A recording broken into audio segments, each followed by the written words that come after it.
జై హింద్, వందే మాతరం.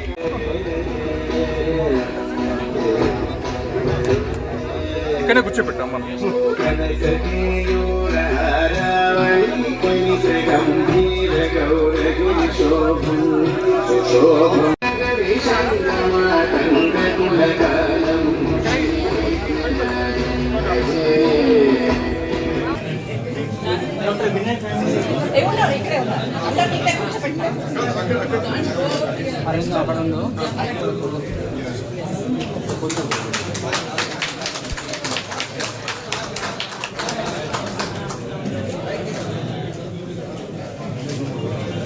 ఫౌండేషన్ వేసి పిల్లర్స్ వేస్తున్న టైంలో నేను వచ్చి సార్ని కలిసినప్పుడు సార్ నన్ను తీసుకొని వచ్చి చూపించారు.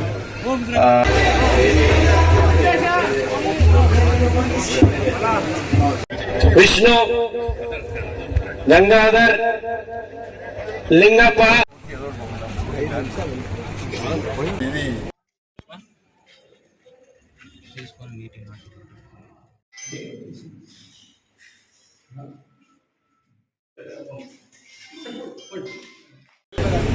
చాలా మంచి ఉదాహరణ.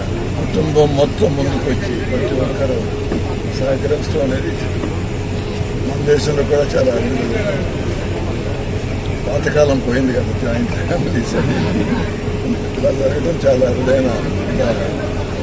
ఇంకా ఎంతోమంది దీని నుంచి స్ఫూర్తి తీసుకుని చేస్తే బాగుంటుంది. ఇంకా ఆరోగ్య రంగం, విద్యారంగం మన దేశంలో ముందుకు వెళ్ళాలంటే ఇటువంటిది ఈ కుటుంబాలు ఎన్నో ముందుకు వచ్చి వాటికి సహకరిస్తే చాలా చేయొచ్చు. ఎందుకంటే చాలా చేయాల్సిన అవసరం. అందరూ ఏమనుకుంటారు, మన ఆరోగ్య రంగం చాలా బాగుందండి, లేదు, బాగాలేదు, చాలా వీక్ స్టేజ్లో ఉంది.